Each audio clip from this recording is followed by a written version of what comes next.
Good afternoon, students. Today we will start with another topic of the chapter pollination and fertilization. What is fertilization? Fertilization is the process of fusion of the nuclei of male and female gametes. There are various steps of fertilization and development of the seed. Pollination brings male and female gametes together. Already we are discussed this topic, pollination, different types of pollination, various agents of pollination. Before we begin with the process of fertilization, you should know the structure of a pollen grain.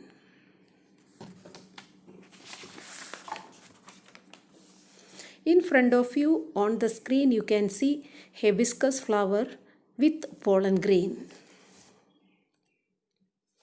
These are various types of pollen grains. They vary in their size and shape according to the flowers. And this picture shows fossils of pollen grain.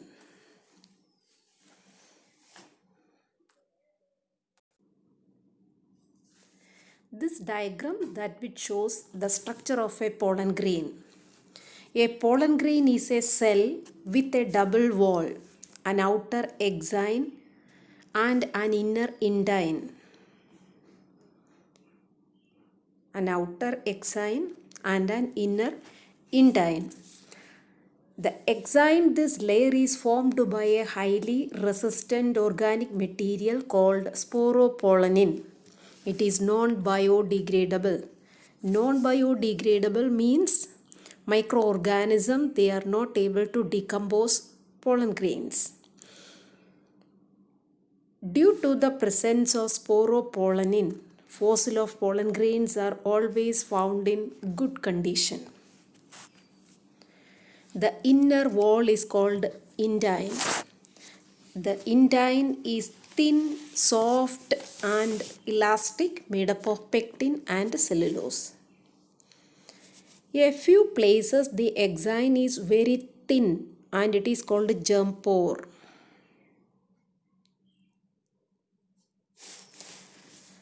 Pollen tube emerge during pollen tube germination from this part. Two nuclei present inside, a small generative nucleus and a large irregular tube nucleus. Both nuclei surrounded by dense cytoplasm. Later the generative nucleus divided to give rise to two male gametes. And this is the pollen tube that which shows generative nucleus and tube nucleus.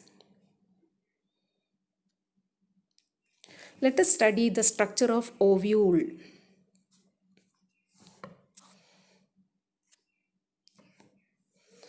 Ovule is a small structure present inside the ovary. Each ovule has one or two protective envelopes called integuments. Ovule has an opening to one side called micropyle. In this diagram, it is labeled as micropylar end. The pollen tube enters through this opening into the embryosac. Each ovule contains an embryosac. 7 cells are present inside. 3 cells at the micropylar region. 1 egg cell and 2 synergids. Synergids, they keep the egg cell in proper position. 3 cells at the opposite end called antipodals. And 1 large central cell containing 2 polar nuclei. This is the longitudinal section of a pistil showing fertilization.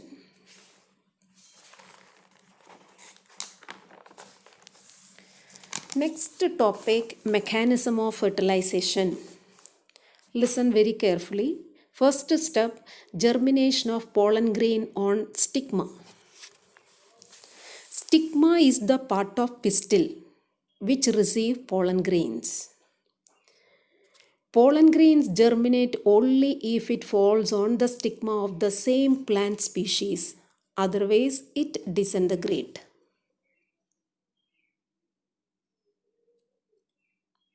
The pollen grain, after falling on the stigma, it is stimulated to germinate due to the secretion of sugars by the stigma. Pollen grain absorb the nourishment, swells up, and through the germ pore, a pollen tube grows out. Pollen tube produce enzymes which digest cells of stigma and style and create a pathway. The tube nucleus always occupies the terminal position. So tube nucleus, which is present there in the terminal position of the pollen tube. Tube nucleus direct pollen tube towards ovary. Meanwhile, the generative nucleus divides to form two male gametes. Ultimately, pollen tube enters the ovule through the micropyle. Then the tube nucleus disintegrate or degenerate. Next, entry of pollen tube into embryo sac. When the pollen tube enters inside the embryo sac, it bursts and releases male gametes. One male gamete fertilizes an egg cell to form a zygote. This process is called syngamy. And the second male gamete fuses with the polar cell to produce endosperm nuclei. And this process is called triple fusion.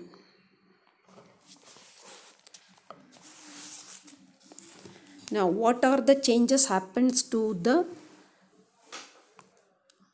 pollen, the nuclei inside the embryo sac?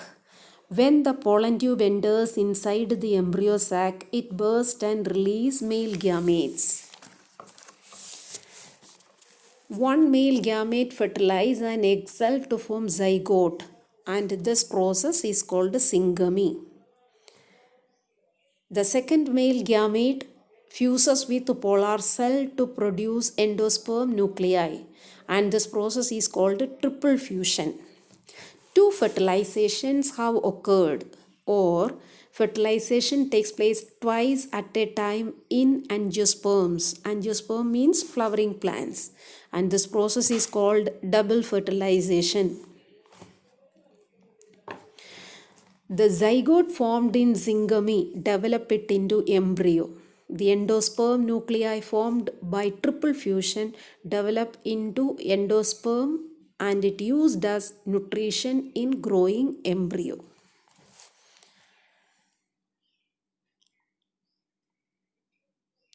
What is double fertilization? Double fertilization means two fertilizations have occurred, or fertilization takes place twice at a time inside the embryo sac of angiosperms. That is called double fertilization. Which are the two processes which is taking place in double fertilization? The first one is syngamy and second one is triple fusion. Now, what is syngamy? One male gamete fertilizes an egg cell to form a zygote. This process is called syngamy. And the second male gamete fuses with the polar cell to produce endosperm nuclei, and this process is called triple fusion. These two togetherly called double fertilization.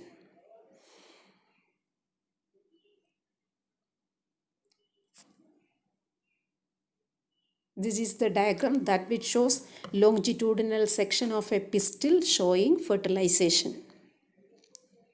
Structure of embryo sac.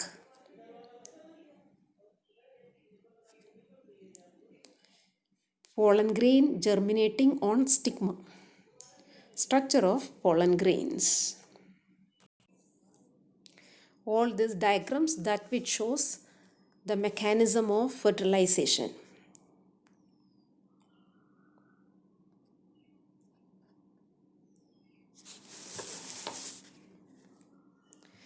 Next, post-fertilization events. What are the changes happens to a flower after fertilization?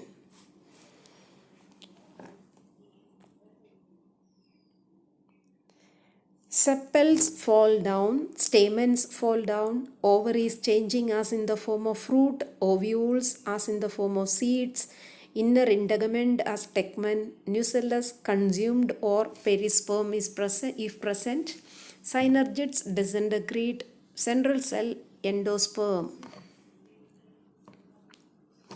Petals fall down, stigma and style fall down, ovary wall changing it into pericarp, outer integument testa. Testa is the covering of a seed.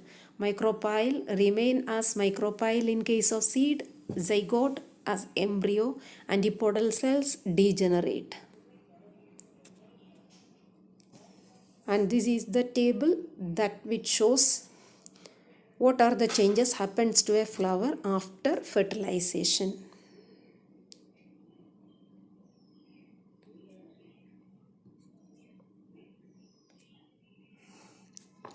Seed is the final product of sexual reproduction. Seed develop inside a fruit. Inside the seed, the future plant is packed in a dormant state with adequate food and protective covering. Pomegranate, fruit and seeds. Another example, papaya. The ovary is changed as in the form of fruit and ovules are changed as in the form of seeds. This is the photograph of cashew nut, seeds and fruit. This much is the explanatory part of this chapter. Now we reached at the end of this chapter. We started this chapter pollination and fertilization with definition of pollination. Then different types of pollination, advantages and disadvantages of pollination, agents of pollination, anemophily, hydrophily, endomophily, ornithophily, elephophily, and adaptations of flowers for various types of pollination, artificial pollination, hybridization, fertilization, structure of pollen grain and structure of ovule, double fertilization. I hope you understood this chapter. Read your book thoroughly. Next class we will start a new chapter. Before that I will send questions of this chapter. Complete all your work. Have a good day. Thank you.